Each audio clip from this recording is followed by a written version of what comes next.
Okay, everybody, welcome. Good afternoon, everyone. Welcome to the Westchester Jewish Council's Israel Connection series. I am Stephanie Risa Balkin, and I am delighted to be here today to moderate our program, Matzav, Jewish and Israeli Identity in Our Changing World. I proudly serve on the board of the Westchester Jewish Council. I'm an active member of the Israel Affairs Committee and have been involved with Israeli and Jewish causes my whole life, both professionally and personally. I lived in Israel for more than 7 years and have a deep understanding of the people, culture, and land of Israel. It's so nice that I recognize so many of you on the Zoom from my various organizational work throughout Westchester, New York City, and Connecticut over the years. I belong to Sha'arei Tikva, and I currently live in Edgemont. I'm so happy and so thrilled to be sharing the Zoom screen with Hila Madar Itzkovitz, our Westchester community shlicha and emissary from Israel, who will share her unique perspective on the many issues that we as a Jewish community face today. We know what is in the forefront of everyone's mind, this devastating past week and everything that has happened after October 7th. In the reality of our world today, there is only before October 7th and after October 7th. The hostage crisis, day 508. Our profound collective sense of grief, the war, the deal, the exponential rise in global anti-Semitism, and the anti-Israel movement. We will be touching upon all of this in our program today. Before we get into all of this in depth, some housekeeping. Your mics are all muted, and you can feel free to put questions in the chat. We will do our best to answer them toward the end of the program, while also being mindful of the time. And a little bit about the Westchester Jewish Council. The WJC was founded in 1975 as a reaction to the Yom Kippur War. It is a central, convening, coordinating, and connecting body for the country's and county's Jewish community, representing 130 Jewish organizations and serving nearly 150,000 Jews. The council has worked together with UJA and the Shlichut program since October 7th to hold meaningful gatherings for Westchester Jewry. The Israel Connection series, a monthly Zoom, began during COVID as a way to continue our mission of connecting during a time when we all had to isolate. The community responded well to this initiative, and we have continued to offer segments of interest about Israel as often as we can. You may view past recordings of some of our previous installments by visiting our website, www.wjcouncil.org. And now to Hila, our guest. Hila Madar Itzkovitz is the community shlicha and emissary in Westchester. She has dedicated her career to building connections between Israel, Israelis, and Jewish communities abroad through various settings and organizations, including the Jewish Agency for Israel. Hila moved to Westchester with her family for a 2 to 3 year shlichut with the mission to connect, engage, and create meaningful personal relationships, bringing Israel's diverse voices into the community. Hila and her family live in Kibbutz Ein HaShofet in Israel, and they currently live in White Plains. Welcome, Hila, to the Israel Connection series. Thank you, Stephanie. It is Hila, let's start. Go ahead. No, just say it's truly an honor to be interviewed by someone who lives and breathes Israel. And so thank you. Toda rabah. Hila, let's start off with you telling us a little bit about yourself, and also please share with us a little bit about the Shlichut program and why you decided to take this position and come to the United States. Hila. So maybe I will start by saying that there is one special place in Israel that David Ben-Gurion once spoke about and say that if this place had not been established, it is doubtful that the state of Israel would have come into existence. And this place happened to be where I was born and raised. It's called Mikveh Israel. It founded in 1870 as the first agricultural school in Israel, and it was the first place where pioneers came to Israel and received their agricultural training before going later on and establishing the kibbutzim and the moshavim and other settlements in Israel. So growing up there deeply shaped my connection to the history and to Zionism and to my deep love for Israel. And over the years, I I had the privilege of working with American Jewry in different settings, always from Israel. And I felt that there was a missing piece of my puzzle, and experiencing what it really means to live as a Jew outside of Israel and to have the opportunity to influence and share my deep love for Israel from within the community. And this is how I got here. Great. So can you tell us a little bit about the Shlichut program and what made you decide to bring your family all the way from Israel to Westchester or White Plains? Yeah, so I am at the moment I am here as a senior shlicha from the Jewish Agency for Israel, but I'm working here with under the Shlichut program, which is basically a program of myself and 8 other Shinshinim, teens that volunteers a year before their army service all over Westchester in many different synagogues and institutions. And the main goal of the program is to bring Israel to be a live place, not only to learn about Israel or to educate about Israel, is to actually that we as Israelis be a part of the community, a part of this place, and by that way, making the Israeli voice very much alive in the community. So this is the Shlichut program. And I have to say that the main reason or the main urge that I have to come is exactly this reason, to meet people, to meet the communities, and to create personal connection and really relate to people and influence from the inside. Amazing, amazing. So give us a little inside scoop on what it's like to be Israeli living in Westchester. How different is it? How do you get connected? Share with us a little bit about that, because I think it's really interesting for everyone.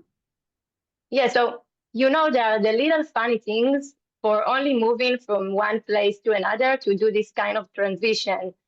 So, for example, the fact that my 4-year-old daughter, almost the first word she learned here in English was Amazon, or the fact that my kids, shout with excitement when it was the first snow here, and my neighbors didn't understand what is the yelling, and then came out and told us, "Oh, this is not really snow. Wait and see what is going to happen."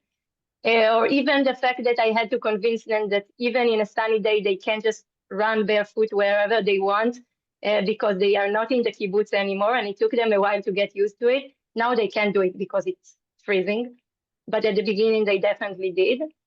And even the fact that it took me 7 times to visit the DMV until I understood what they want from me. So these are the little things of life and a huge transition. But there is also something much deeper than that. And I can say that, I don't know if you know, but there is a well-known joke about emissaries, about shlichim, that they come as Israelis and return back to Israel as Jews. And I always say that every Jewish soul has its own unique connection to its root. And for us as a family, that connection has always been deeply tied to the land. The way we celebrate holidays is directly linked to our environment. My kids see the red bloom of the pomegranate tree, and they know that in a month it will be Rosh Hashanah. And on Sukkot, we pick up the 7 species from the kibbutz, and we know exactly where the best palm trees are. And there is always a friendly competition of who will get the shortest branches first. And even at school, there is a tradition of measuring the wheat from Passover to Shavuot, and the kids actually go to the field and do it, and then go to see the harvest. So when we arrived here, we didn't realize at the beginning that we couldn't just spontaneously decide to build a sukkah 2 days before the holiday, or that we'd have to pay $100 for pomegranates. And it was a big change. But on the other hand, here, as part of my role, I visit different synagogues, I meet different people, and I have to say that I'm fascinated by the many ways people express their Judaism here. And maybe for the first time, I truly understand what it means to actively choose to be a part of Jewish life. And I find that this is something that there is something very beautiful in it. And, my kids are learning prayers, regularly meet women rabbis and experiencing a diverse Jewish world. And in the meanwhile, I have the privilege of meeting so many people who love Israel and Judaism in their own different, unique ways. So it's truly inspiring for us. I think that one of the things that many people are interested to hear about, Hila, you were actually in Israel on October 7th, and now you're here in Westchester experiencing the post-October 7th world. From your perspective, how have things changed in terms of Israel's relationship with Jews in the diaspora and specifically in the United States? It's a very good question. And, I think that we all feel we are living in a different world in terms of the relationship between Israelis and American Jewry. And I do want to highlight the process I witnessed while being in Israel at that time and throughout almost a year followed while being in Israel.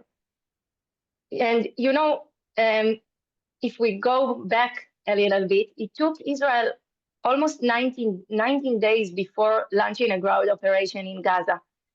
And I want to share with you that only 3 days after October 7th, I saw a post on my Facebook feed from a woman who had been on Birthright when I was a tour guide in Israel. And she had published an image of both the Palestinian and the Israeli flags with the caption, she wrote there, "On this day, as a Jew, I chose to acknowledge both sides and the right to a country of their own." And I remember that at that particular moment, at that time, 3 days after October 7th, it felt completely disconnected from my experience. I couldn't comprehend how the discussion about a Palestinian state had become a response to what had just happened, a one-sided massacre that is still happening. And at that time, almost every person in Israel literally feared for their lives. And we didn't even understood at that point how quickly things will escalate in terms of anti-Semitism and protests against Israel all over the world. By November 1st, Columbia University had already announced the establishment of a task force to address what they called the all new forms of hatred against Jews. And on December 5th, if you remember, it was the Congress hearing of the 3 presidents from Howard, Pennsylvania, and MIT universities regarding anti-Semitism, with the famous quote that became viral all over. It depends on the context. And I can say that for many Israelis who followed it very closely, it felt like a surreal nightmare and a kick in the stomach. And as we know, things escalated even further. The most painful part wasn't just what was said out loud, it was also the deafening silence of women's organizations worldwide regarding the sexual crimes that committed against women on October 7th and that were still suffering in captivity. And this silence was one of the most striking expressions of anti-Semitism. It was then that the phrase emerged, "Me too, unless you are a Jew," and it was all over Israel and all over the world. And Israel followed it very, very tightly. And of course, then we saw the protest with the chant of "From the river to the sea," that widespread all over, and the process of Israel, the demonization and elimination were everywhere. And I think this led to a realization that maybe we knew it before, but we didn't really understand it, is that anti-Zionism and anti-Semitism are now very much interconnected. And these events deeply affected Israelis. We witnessed, how what was happening in Israel hit like waves and changing the reality for Jews all over the world.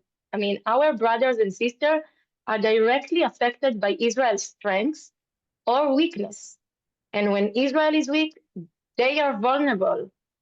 And I can definitely say that never in my lifetime I've seen Israelis so preoccupied with the situation of world Jewry. And one of the feeling I remember is that we are not fighting a war for Israel alone or for bringing the hostages back, but also it was a fight for Jewish people existence throughout the world. And I remember that a friend of mine who served in the army for years and grew up in a deeply Zionist, but not religious home, told me, for the first time, I feel more Jewish than Israeli. This war is not just Israel war. That's the word he told me at that time. And, I can also say that from the Israeli side, the support we felt from American Jewry was experienced in every possible way. On October 10th, and I remember it very, very, I remember it strongly because it's my daughter's birthday, October 10th, and it was the day where President Biden gave his famous speech with the word "don't," and the whole country was watching it, and it seems like ages ago, and so much has changed in that. But on that day, we cried, and it was a time when we were so confused, and the fear that Hezbollah might join the war was so prominent. And this speech was a powerful gesture of support at that moment, and it was something behind words. But I have to say, it wasn't just the support in terms of policy. It was the huge wave of organizations and individuals who sent supplies, texted, called, and more than anything else, showed us that American Jews were sharing our pain, which had become their pain. And on November 1st, I remember reading an article published by a Canadian Institute for Jewish Research. And the writer there described the feeling of Jews worldwide after October 7th. And she wrote, "The pain we are feeling is what Jewish peoplehood feels like. The pain is telling us that the organism is working."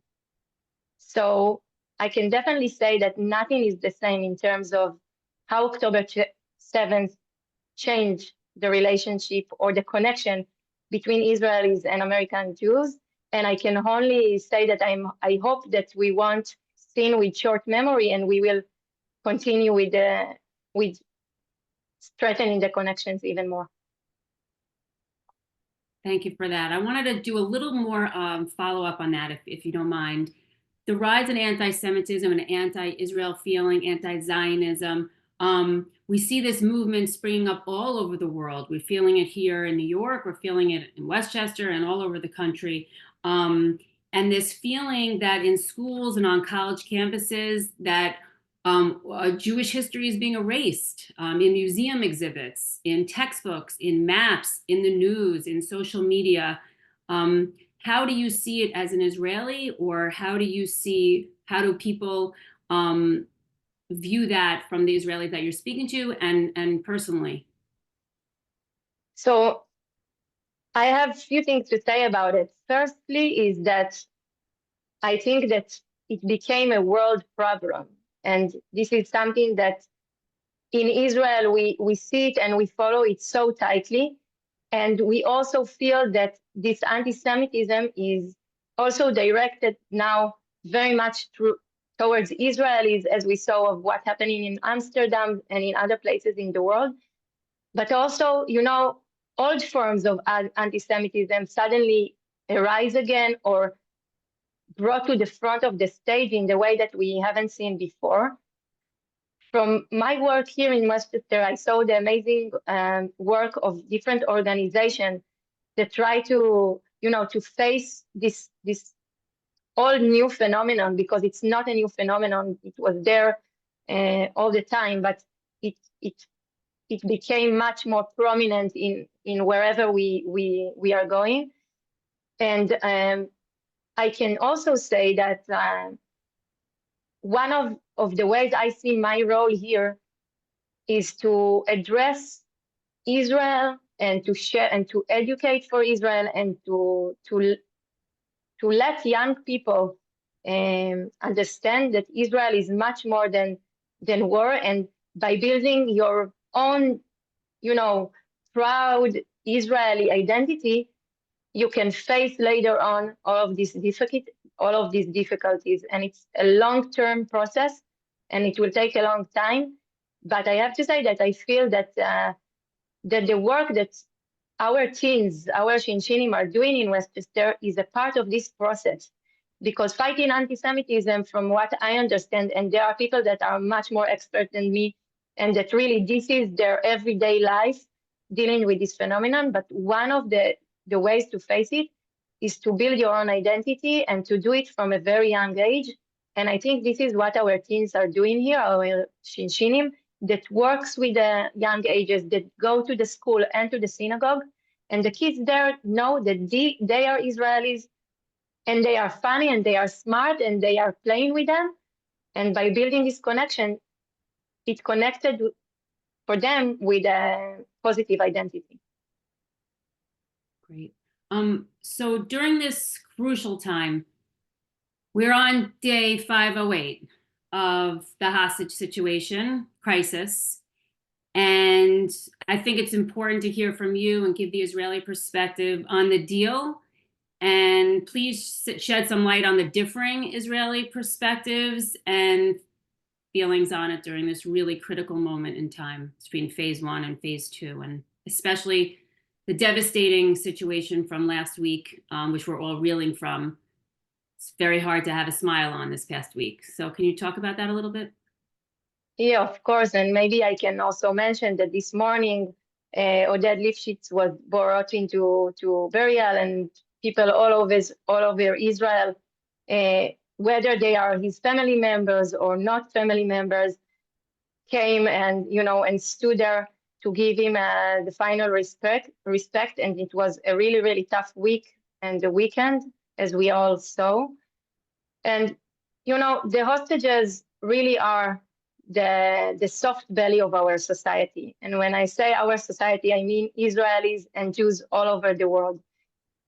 And the situation of the hostages and the continuous fight to bring them back, it embodied the core values of Jewish and Israeli identity, which is still very much a collective one. What defines our collective ethos? We have a sense of collective belonging, a shared historical narrative, a commitment to something that is greater than the individual. And we are people who cherish life and bear a shared responsibility. And this collective ethos has historically enabled Israelis to endure hardship, absorb losses, and maintain long-term resilience. And it is also the heart of the fight to bring the hostages back. And it is incredible to think about it, especially because this was not what our enemies expected. Our enemies on October 7th assumed that we had already become different, fragmented tribes, so divided that we were no longer one. But their bets turned out to be wrong at the end of the day, because on October 7th, people stood up from all over the world and fight for each other without any difference of your political background or point of view. So, but I also want to say these same values of collectivism also led some Israelis, as we know, and we heard these voices, and we should not ignore it, to oppose the current deal, not because they don't cherish human lives or do not care for their brothers and sisters, but because not only they fear that it would fail to bring all the hostages home and that the phases of the deal are unacceptable, but also they claim that the deal is, in the way it is formed, will not bring a closure, but will pave a way to more violence, more kidnapping, and risk the security of the future generations. So we did so, especially in social media, attempts to turn this issue into a polarized one, following existing patterns to say as if there are two camps that stand against each other. Those who are in favor of the deal are endangering Israel's security or do not take into account the families who have lost their loved ones by freeing those terrorists who harmed them. And those against the deal that lack the value of human life and are endangering the lives of the hostages. But in my opinion, and this is only my opinion, every such attempt fails really to penetrate the deeper thoughts of Israeli society and Israelis. I believe that the hostage deal is not a point of polarization in Israel society. I think it's a tragic dilemma, and it is not a choice between good and bad, but between very, very painful realities. And if I may, I want to give an example for what does it mean, a tragic dilemma. You know that there is an Israeli reporter. His name is Yair Sharki, and his brother was murdered in terrorist attack in Jerusalem 10 years ago. Before the deal began, he realized that the terrorist that murdered his brother is about to be released as part of the deal. And Yair Sharki, the reporter, was also the one that used to interview all the time Yarden Gonen, the sister of the hostage Romi Gonen, during her struggle to release her sister. And he said, when he himself was asked about the deal, he said, and I want to read it to you because he wrote it and he also spoke about it in Israeli television. He said, "It is unbearable for me to think that my brother's murderer is being released. The thought that he is breathing fresh air, sitting in Turkey and eating his kebab is inconceivable." But he also shared that Yarden Gonen, the sister of Romi Gonen, texted him, writing him, "I didn't know that that this one is going to be released." And he answered her and told her, "Romi, your sister, should be here. In the end, he is gone and Romi is alive. The deal is a bad deal, but it is probably the only possible at the moment." So I just share it to reflect how much things, as you know from here, are so complicated, and how much this struggle of bringing back the hostages is basically a struggle not of an individual, but of an entire nation, basically. And the one more thing that I maybe want to reflect on regarding the hostages is something that we all feel. I felt it in Israel, and I feel it here while being here in Westchester very strongly. And it's the feeling of guilt. And, you know, people fought tirelessly to bring the hostages back with a very different opinion of how is the best way to do that. And yet the outcome that not all of them are here. And what we hoped for is not, our mission is not fulfilled yet. So I recently listened to Karmit Palti-Katsir from Nir Oz. Her mother was kidnapped, returned alive, and died from the effect of captivity. Her father was murdered. Her brother, Elad Katsir, survived in captivity until he was killed in January, and his body was returned by the IDF in an operation. And when she spoke in the Knesset a few days ago, she expressed the feeling that I have to share it with you, and you know it. It's something that many Israelis feel. She said, "I don't want to live in a country that makes me an abandoning person. Each of us is forced to stand on the sidelines and watch them be left behind, and we don't pull them out." And I think, you know, we can agree or not agree with what she said, but we cannot disagree with the feeling that you are hopeless, that you are doing the best you can, and you cannot bring down outcome that you know, that you want. But there is also a movement, and we can see it now with the deal that took place, and we still don't know what will be the future and the end of the first phase. But you know, sometimes when we say something over and over for so long, it becomes like a myth. Like to say next year in Jerusalem, right? People say it for so many generations and didn't really expect to be next year in Jerusalem. But now there is a movement. Hostages have been released. Reports from the hostages who came back in this phase indicate signals of life. from at least 17 hostages that are still in captivity. So the urgency has never been stronger. And we saw the heartbreaking video a few days ago of Guy Gilboa and Eviatar David, their brothers' folks at the rally this past Sunday, saying in the city, in Central Park, they said, "We are helpless, but we are not hopeless." So maybe this is my answer. And, I think Israel showed we don't know what will happen in the future. And we know that there are 4 other deceased hostages who are about to be released, and things are held in back at the moment, as Israel do not release the 620 terrorists that they're supposed to release, because they want to pressure to give pressure on the other side. But let's see how it will develop. Okay. Switching gears a little bit to your work.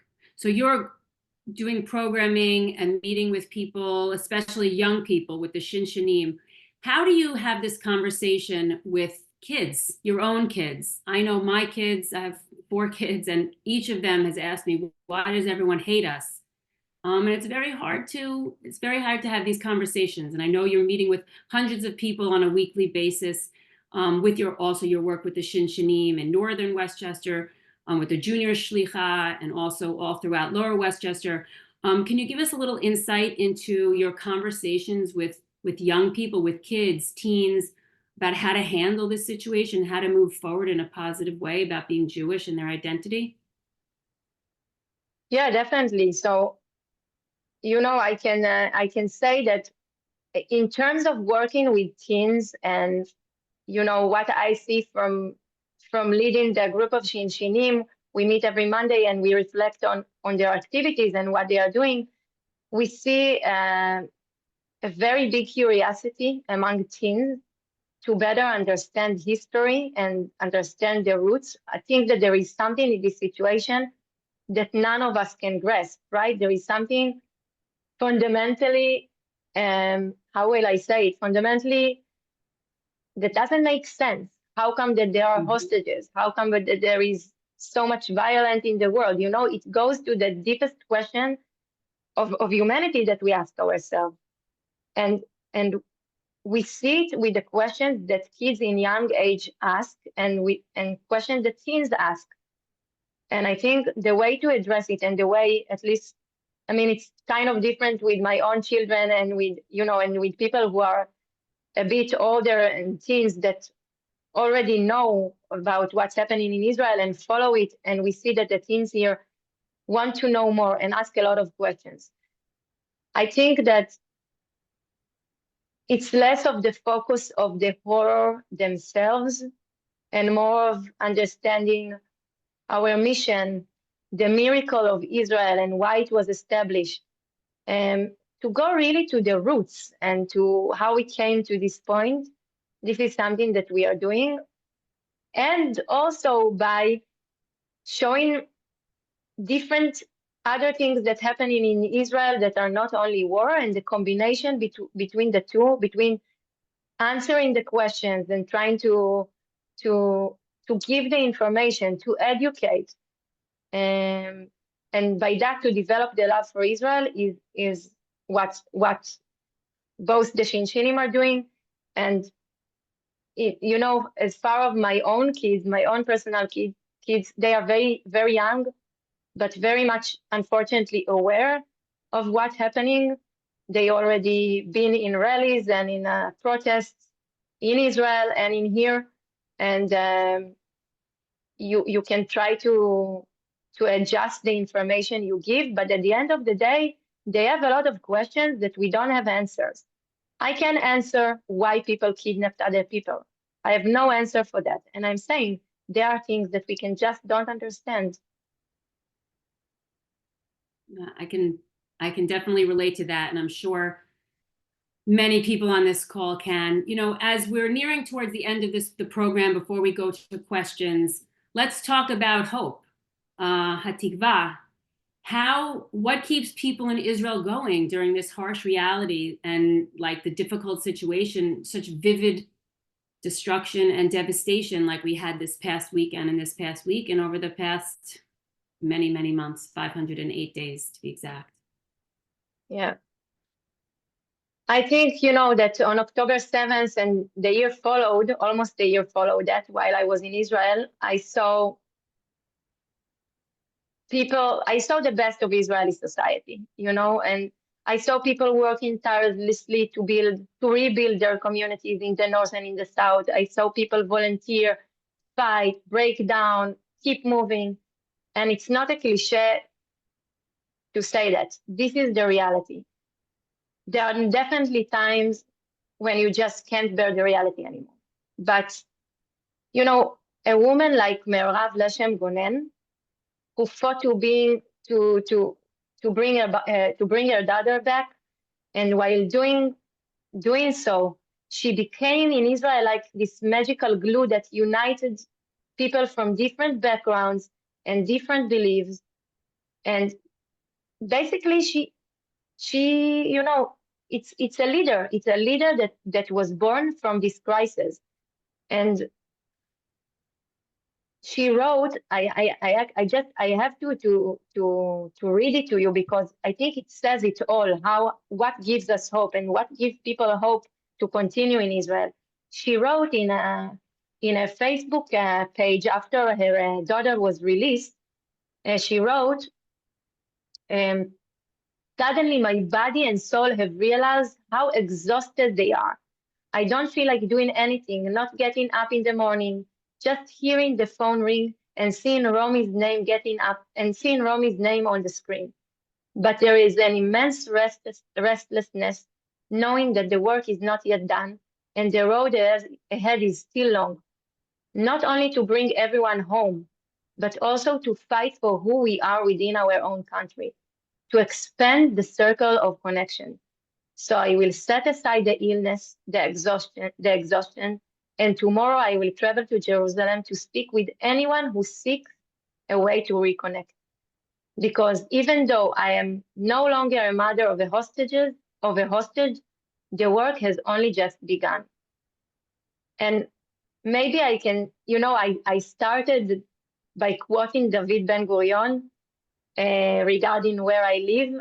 So maybe I will end by quoting him again. And you know, David Ben-Gurion once said that in Israel, a person who don't believe in miracles is unrealistic. Mm. So this is what gives me hope. And I think that the miracle of Israel is truly its people. And as we know, the word victory in Hebrew, nitzachon, means netzach, means eternity, continuation. And I hope that we will tunnel all our anger that we feel, and there is a lot of anger, and sometimes our despair, and sometimes the feelings of revenge that are also there, to build ourselves again and to really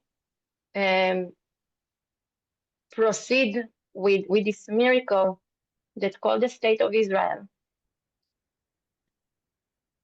Thank you, Hila. Thank you so much, Hila, for your perspective. We have a couple of questions which I'm going to sort of cull together, and this is one. And I know you don't represent the Israeli government, but I think that people are interested to know how you feel and how other Israelis feel about the disproportionate ratio between the hostages versus the Palestinian prisoner and the release, and how it makes people feel.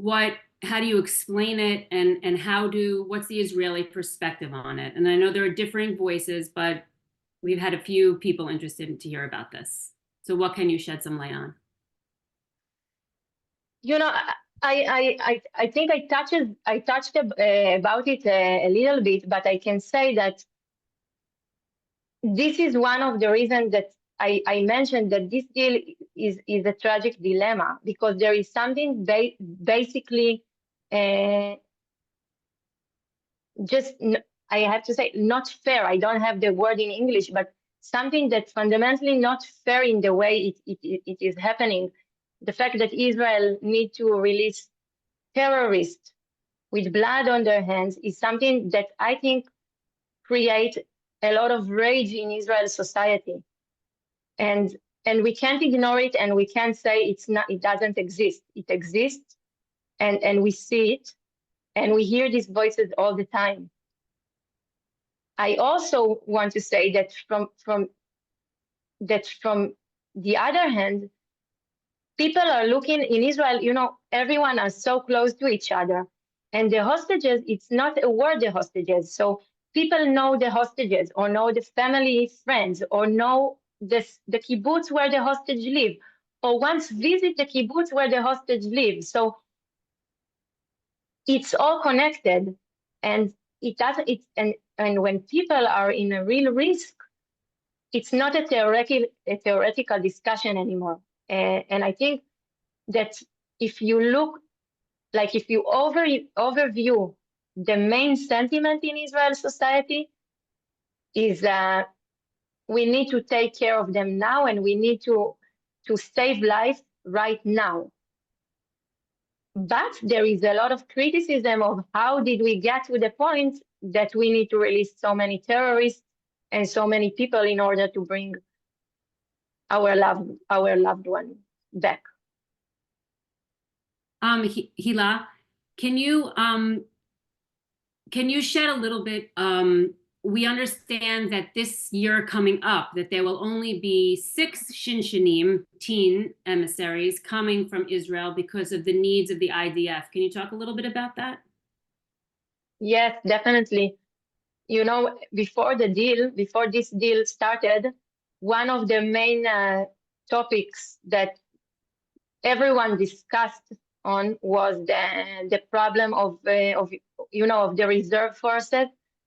And I'm sure you all know that is a very, very polarized subject in Israeli society, a subject that threatens to tear us apart. And I'm saying it very painfully because it's the reality. And I truly hope that Israel will be able to find a solution that will include all of its citizens.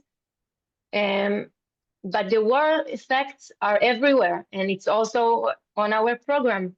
And it's true that the IDF is missing people for reserve. There are people that had made so many days in reserve duty, and that this year it's true that there are not the same amount of spots for volunteers, because basically Israel needs these people to sign for the army right after they finish high school. And it's a part of the war influences. Was there anything that coming to the United States, if that completely surprised you about the Jewish people here and the communities that you visit, what you were expecting versus what you was not expected? I think that I mentioned before that I felt from Israel the support from American Jewry, even in my own kibbutz, by the way. But I didn't really understand the love for Israel until I came here.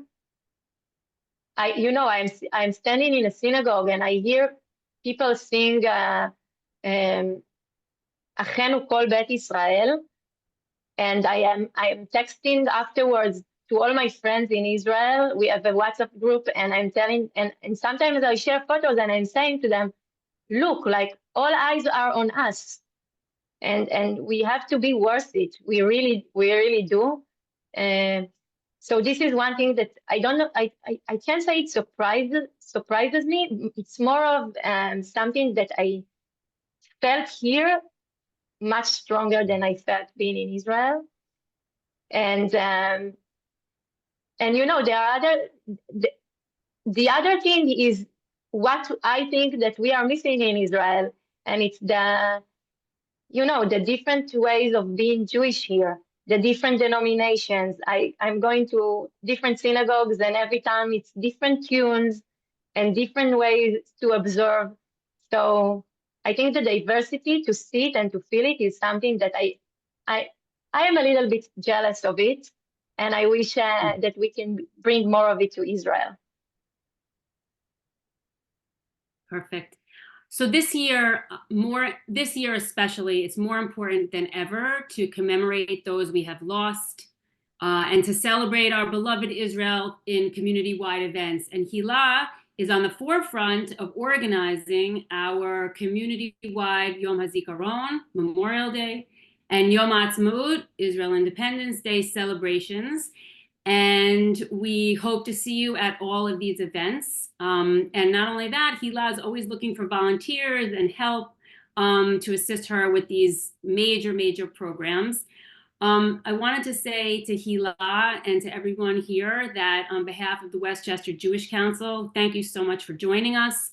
I hope that everyone was enlightened, and Hila really elucidated so much of what's going on and brought the Israeli perspective to us here. What I can say is that look out for more for our emails and more Israel Connection series. Thank you again, Hila. Thank you all for being here. I'm Yisrael Chai, and maybe you all go from strength to strength. Thank you so much, everyone. Have a wonderful day. Thank you. Thank you, and thank you for taking the time. Bye, everyone.